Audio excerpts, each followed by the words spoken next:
De Simone Biles, la gymnaste américaine qui a fait un break dans son immense carrière, double page consacrée à la septuple championne olympique qui s'est longuement confiée et notamment sur sa célébrité, Greg. Exactement, elle a expliqué qu'après les Jeux Olympiques, elle a vécu une période un peu compliquée, difficile à s'en remettre. Regardez, on a sélectionné quelques-uns des petits passages dans son interview pour le journal de l'équipe. Après les Jeux de Paris, je suis rentré chez nous à Chicago, je me suis caché pendant une semaine, même si j'ai l'expérience, ça reste difficile à appréhender, ça peut être une source d'anxiété. C'est bizarre d'être connu de tout le monde quand toi, tu ne le recherches pas. Oh. Première réaction en plateau, est-ce que ça vous surprend ces déclarations de la part d'une immense championne qui a autant d'expérience, autant de bagage mental, elle a 28 ans, une dizaine de médailles, et pourtant elle a eu du mal. Ouais, moi ça ne me choque pas du tout. Je pense qu'il faut être préparé, il faut être préparé à la starification, mais il faut aussi être préparé à tous les enjeux. Je veux dire, c'est pas... Même si elle a révolutionné un petit peu son sport, elle ne vient pas d'un pays, un petit pays, elle vient des États-Unis qui se prend pour la capitale du monde, donc évidemment c'est pas pareil. Mais il y a, enfin, moi je le compare à autre chose, mais je me compare à ma vie à moi où je suis monté en Ligue 1 et j'ai eu un moment où il fallait que je redescende et pourtant c'est pas exceptionnel. Enfin, mine de rien, ça reste un parcours de ma vie, mais là, on parle d'une star internationale et qui en plus a pris des positions dans le contexte actuel du monde. Donc voilà, elle est devenue un peu porte-drapeau par ses déclarations et je comprends totalement. Mais d'où le fait justement qu'on répète assez souvent d'ailleurs dans cette émission l'accompagnement des sportifs dès le plus jeune âge pour essayer d'être préparés comme certains, comme les Kylian Mbappé et pour le coup qui aussi des fois peinent aussi à gérer ce genre de choses. Donc non, c'est complètement normal, mais c'est bien de le mettre en avant. J'aimerais bien qu'on prenne la température du côté d'un grand champion. Alors, on n'en manque pas en plateau, mais on a encore mieux, puisqu'on a Brahim Asloum, bien sûr, notre consultant champion olympique à Sydney en 2000. C'était une première depuis 64 ans. Donc, séquence souvenir, Brahim, est-ce que tu avais pris la tempête? Toi aussi, raconte-nous comment tu avais vécu la célébrité soudaine de tout ce qui t'est arrivé les jours qui ont suivi les Jeux. Salut à tous. C'est vrai que c'est pas quelque chose de facile à vivre. Moi, j'ai 21 ans au moment où je suis champion olympique. Je vois pas plus loin que la compétition elle-même. Et c'est vrai quand vous rentrez en France et que vous faites des émeutes quand vous êtes dans la rue. Moi, j'ai mis plusieurs mois avant de pouvoir sortir la journée. Ah ouais. Je sortais en général le soir pour aller voir mes amis intimes. Mais c'est vrai qu'en journée, c'était pas possible. J'allais au supermarché, j'avais 30-40 personnes qui te couraient derrière.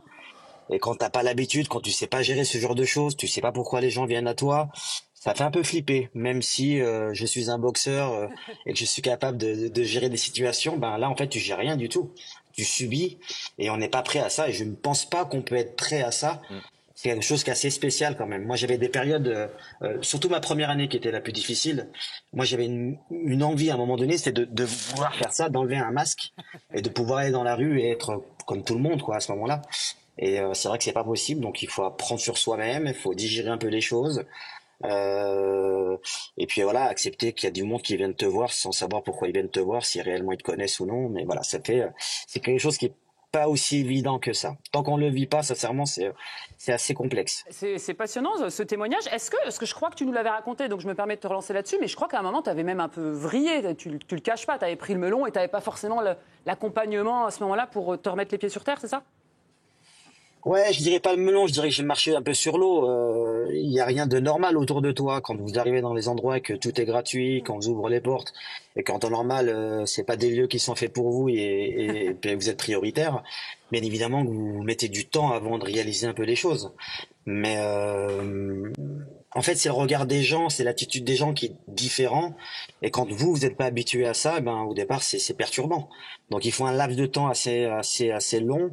Et surtout, il faut avoir des gens autour de soi pour pouvoir vous remettre un peu les pieds sur terre, vous raisonner, vous faire aussi comprendre les choses. Et quand vous êtes très jeune en âge, déjà, vous connaissez pas grand-chose de la vie et vous apprenez sur le tas avec tout le monde, quoi. Chute du téléphone en direct, mais c'est pas grave. Pierre Boubi te relance, Brahim. Brahim, moi j'ai une question parce que pour que les gens comprennent bien, la difficulté justement et la nécessité d'être entouré, c'est justement pour éviter d'avoir que des gens qui te disent oui à tout et te font croire que y a personne, que t'es parfait. Ouais, et la difficulté, elle est là. C'est d'essayer d'avoir des gens autour de soi qui te disent « Oh, là, tu fais n'importe quoi, remets-toi dans le droit chemin ». La difficulté, elle est là, en vrai.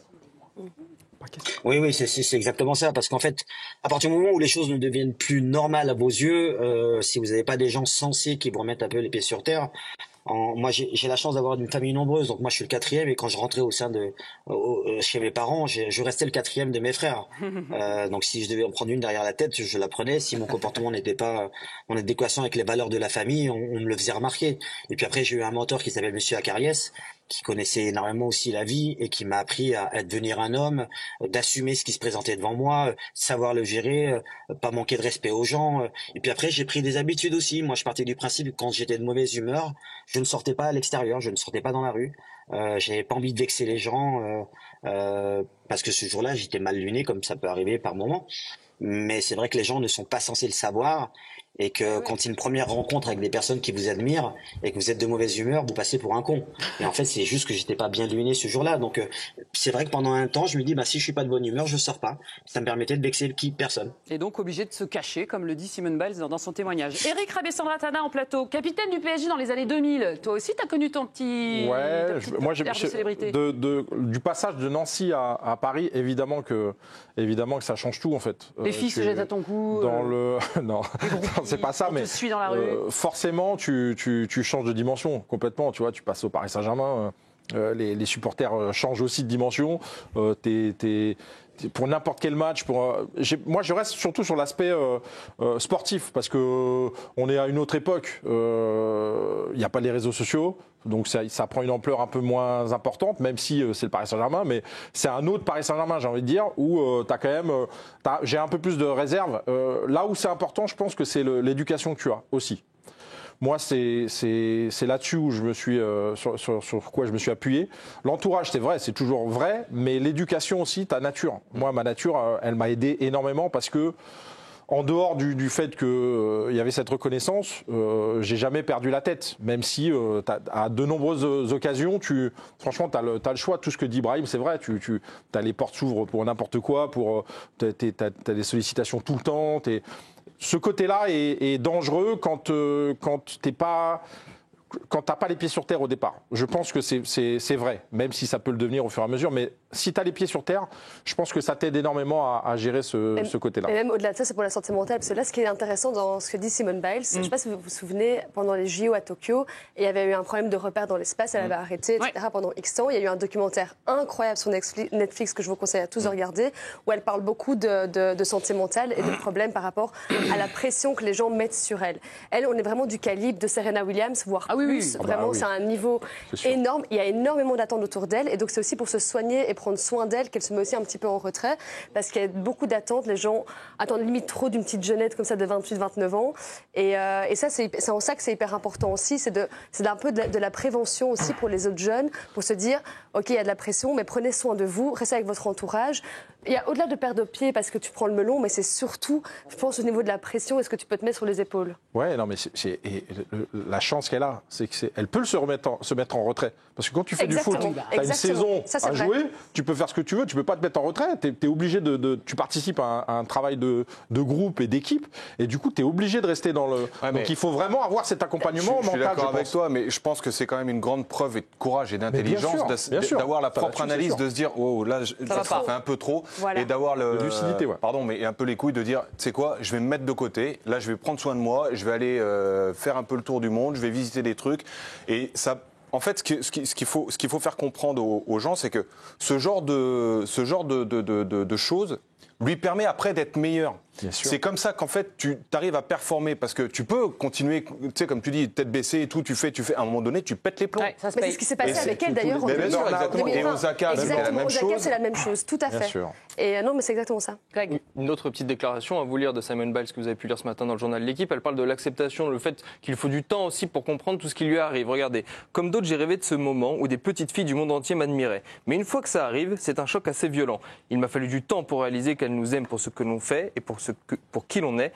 Quand j'ai compris que les gens aimaient ma véritable nature, c'est devenu plus simple de rester ouverte et honnête et d'accepter que je mérite ces récompenses. Brahim, moi je voudrais savoir combien de temps à toi ça t'a pris un petit peu pour accepter, être conscient de finalement de tout ce qui t'entoure, de tout ce qui t'arrive avec cette popularité qui t'est arrivée un peu d'un coup comme ça sur les épaules.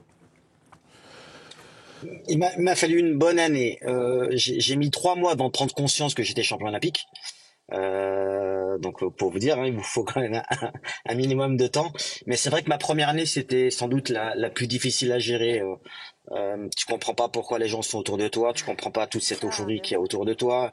T'as des contraintes, t'as des obligations. Serait-ce que de plus vivre normalement parce que le regard des gens a changé vous perturbe, donc il vous faut un laps du temps qui est assez long. Et quand vous avez 20 ans et que vous sortez de l'équipe de France, donc vous imaginez, je viens de Bourgoin-Jallieu, je suis rentré en équipe de France à 16 ans, à 20 ans je deviens champion olympique, et là d'un coup je suis un peu aux yeux du monde entier, en tout cas reconnu. Il y a beaucoup de choses, sincèrement. En fait, tant qu'on le vit pas, c'est compliqué de comprendre. J'essaie de l'expliquer de la meilleure des manières, mais en fait, tout est perturbant, tout est illogique, tout est sous pression, même si on essaie de faire abstraction. Moi, je me rappelle, ma première année, j'avais fait 6 combats. Eh ben, c'est 6 combats où t'es jugé sur tout. Je commençais à peine dans le monde professionnel. On me demandait déjà d'être champion du monde dans mes débuts. Donc voilà, il y a la pression médiatique, certes, du quotidien, mais il y a aussi la pression sportive. Et Simone, c'est ce qu'elle parle aussi. C'est surtout cette pression psychologique sportive qui entache sur tout le reste de ce que tu fais dans ta vie, quoi. Pierre. Brahim, moi j'ai une question justement par rapport à le comportement qu'elle a déjà à 28 ans. Je trouve qu'elle a déjà un recul assez dingue pour ça. Est-ce que toi comme elle, ça vous a aidé dans l'après-carrière? Est-ce que la petite mort justement du sportif à la fin de sa carrière et quand elle se termine, est-ce que tu l'appréhendes pas beaucoup plus facilement une fois que tu connais ce genre de situation, que tu sais la gérer? Je sais pas. Moi, j'ai l'impression d'avoir vécu à chaque fois des coups durs différents. Au moment où j'arrête ma carrière, j'ai énormément de monde autour de moi. J'annonce ça à la télévision sur Stade 2 et je me retrouve le soir même à la maison, mais seul. Tout seul. Et là, franchement, je me suis grassé la tête parce que je me suis dit bon, qu'est-ce que je fais maintenant? Et là, tu rentres dans un processus qui est totalement différent de ce que j'ai pu connaître, où on m'attendait sur mes performances sportives. Là, c'était à moi de retrouver un nouvel angle, une nouvelle vision, une nouvelle envie. Et là, il y a un laps de temps qui est assez violent. Moi, j'ai essayé de le concentrer et la plus belle chose que j'ai faite, c'était repartir à l'école pour me remettre à niveau et voilà. Et ça m'a beaucoup aidé en fait de revenir un peu les pieds sur terre et de me redire c'est bien de me remettre à niveau et de démontrer que j'étais pas qu'un simple boxeur, que j'étais capable d'être autre chose. Merci beaucoup en tout cas Brahim Asloum d'avoir témoigné, c'est passionnant. Ça va mieux depuis? Ça s'est calmé? Tu peux Il est avec nous, évidemment que ça va mieux. Avec un grand sourire, il est toujours disponible en tout cas. Salut Brahim, à la prochaine, merci beaucoup. Merci les amis. Greg voulait rajouter un petit truc. Oui, revenir aussi sur un sportif qui a connu ce genre de choses, c'est Léon Marchand après les Jeux Olympiques, notre nageur français. Il déclarait que les obligations qui touchent à la célébrité, c'est peut-être ça aussi qui est compliqué à gérer quand on est novice dans ce secteur-là. Quand je parle de l'énergie que je perds, c'est quand je dois dire merci à beaucoup de personnes dans la rue, quand je dis merci pour tout ce que les gens me disent, quand je dois serrer beaucoup de mains, quand je dois prendre beaucoup de photos. Tout ça, ce n'est pas grand-chose, mais quand tu le répètes tous les jours, je ne suis pas fait pour ça et ce n'est pas quelque chose qui me galvanise, c'est plus quelque chose que je dois faire en plus, c'est un job à part entière. Mais finalement, c'est peut-être un petit peu le temps de prendre tout ça, le temps de satisfaire tout le monde qui prend beaucoup d'énergie mentale surtout. On rappelle quand même que les Jeux Olympiques sont la compétition qui est vue le plus mondialement. Donc c'est pour ça qu'il y a cet impact-là. Pour revenir sur Simone, je pense que tu disais, elle est prête à s'arrêter. Je crois quand même, parce qu'elle a mis l'accent sur tout ce qu'il y a autour. Elle n'est pas sûre encore. Hein. Non, je sais, mais ce que je veux dire, c'est que tu sens quand même qu'il y a une certaine sérénité et qu'il y a une prise de conscience quelque part de ce qu'il y a autour. C'est ça en fait qui change tout. C'est-à-dire que quand tu es focus sur ton sport, quand tu t'arrêtes, tu te dis ah mince, il y a encore des choses à côté. Mais elle est déjà consciente de tout ça. Et surtout, elle a tout gagné. Et après les JO de Tokyo, elle avait dit je veux juste revenir sur des JO. Pour pas finir sur un échec à Tokyo. Ça vous gêne pas cette histoire de se plaindre quand tu es sportif de haut niveau? Ça fait partie du job, quoi. T'as signé pour, donc c'est pas embêtant de les entendre se plaindre de la célébrité entre guillemets. Mais je pense pas en fait. Je pense un petit peu. Ou quand Léon Marchand dit je suis fatigué, je suis pas programmé pour ça. C'est une pression. Mais ça fait partie. En fait, même nous, quand on fait les matchs, on a des obligations. Il faut qu'on aille voir les partenaires. On va serrer les paluches. On fait des politiques un peu. Et ça fait partie du boulot. Aller aux conférences de presse, ça fait partie du boulot. Là, c'est quand même un registre qui est différent. C'est international, c'est mondialement connu et en plus sur une courte période. Du jour au lendemain aussi. Léon Marchand. Mais bien sûr. Les réseaux sociaux qui donnent accès à qui te donnent accès. Ils donnent accès à tout toi, en fait, quelque part, de gens que tu connais pas. appartiens, Oui, mais mais tu ça, appartiens aux gens. Non, mais d'accord, Tu mais bon, appartiens le aux mec gens. a un compte avec 1,5 million d'abonnés, c'est ce qui lui j'imagine que rapporte de oui, c'est pas l'oseille. toi qui Il n'est gères. pas C'est payé pas toi par la qui gères. piscine Oui. municipale C'est pas toi qui gères, en plus. Mais ce qui est vrai, c'est que tu n'appartiens. conclut. Tu appartiens aux autres, en fait. Exactement, C'est fini. c'est vrai. Tu n'appartiens Et elle, plus elle à s'offre le toi-même. droit d'appartenir qu'elle-même. Exactement. Et je dis, Ouais, Non, c'est mais pas c'est ça. facile. Ouais. C'est exactement ça. Elle a pris le pouvoir.